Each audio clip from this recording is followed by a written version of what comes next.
حالانکہ پریدے کی دا جماعت اسلامی والا چکم مشر دے مودودی، دا جماعت اسلامی والا دا دی مشر تیر شوی دے مودودی اگر تفسیر لکلے دے خو تفسیر دا دیر غلطو ڈک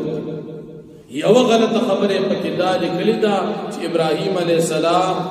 کلن ورت سجدہ کولا، کل بیسکوگمے تکولا او کل بیستور تکولا. اردو کی لکھی اس کی پرستش کر ڈالی عبادت، حالانکہ پیغمبران پیدائشی اللہ بندگان پیدائشی باقدر توحیدی او دلتا مودودی لکی چی ابراہیم علیہ السلام تا اول نقبل اللہ معلوم وی معلومات کو کل بے دیو عبادت کو کل بے بل عبادت کو تفہیم القرآن کی لکی، حالانکہ دا خبر انتہائی غلط ہے. ابراہیم علیہ السلام خدا بتانو ماتول کیوں دا بتانو دستورمیو دستور عبادت کو شرک تھی، اور ابراہیم علیہ السلام ابتداء نعوذ باللہ شرک و کافر، حالانکہ دا مسلمان. فلما جن علیہ اللیل پس ارکلت تیارشوا علیہ ابراہیم علیہ السلام بعد اللیل دشپی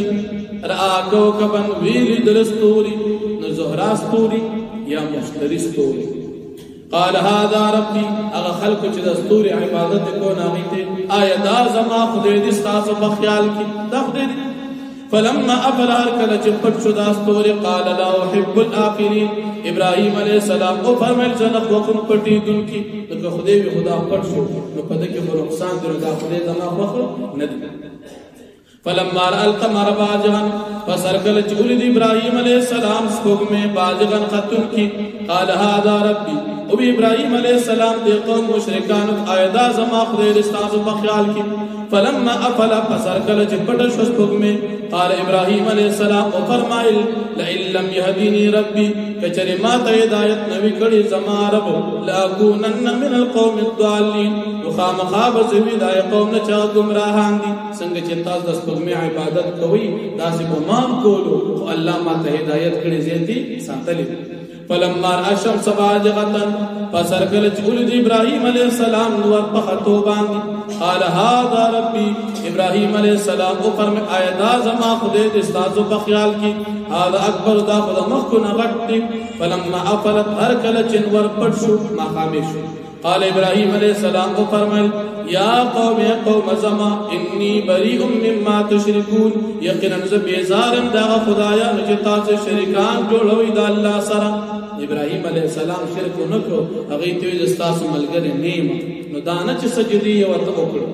انی وجہت یقینا ما توجہ کامل اکڑا وجہی آدخ بالمخ للذی غزات تخطر السماوات والارض چی پیدا کری دے اسمان نوزم کی حنیفا سراسر پہ ہدایت باندی وما انا من المشرکین او زنجم دا مشرکانونا. ابراہیم علیہ السلام کاروی دا مشرک نیما او مودودوی نشرکی کردی. وحاجه قوم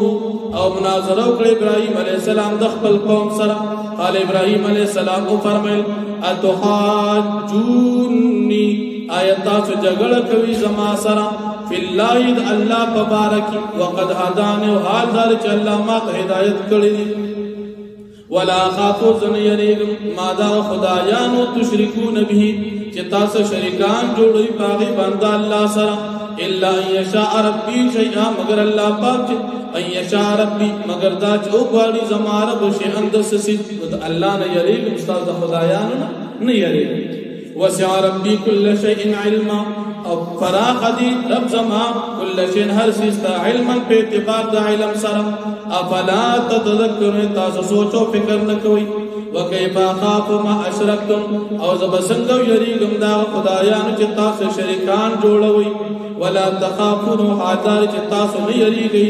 انکم اشرکتم باللہ چی یقینا تاسو شرکی پا اللہ باندی مادا خدایانو لم ينزل به علیکم سلطانا چی ندی نازل کری باغی باندی پر استاسو دا پارس دلیل. فای الفریقین پس کم یو دا دو ڈلو دا مومنانو او دا کافرانو احق کو دیر لائق دا بالامن دا امن پلحاظ سرا ان کنتم تعلمون کچر تاسو پیږئ الذين آمنوا کسان چې ایمان راوړو ولم يلبسوا ایمانهم بظلم او دی ګډ وډ نه کړ د خپل ایمان سره شرک اولئک لهم الامن دا کسان یقینا امن والا خلق دي وهم مهتدون او دا کسان هدایت والا خلق دي دوی په هدایت باندې دي واخذ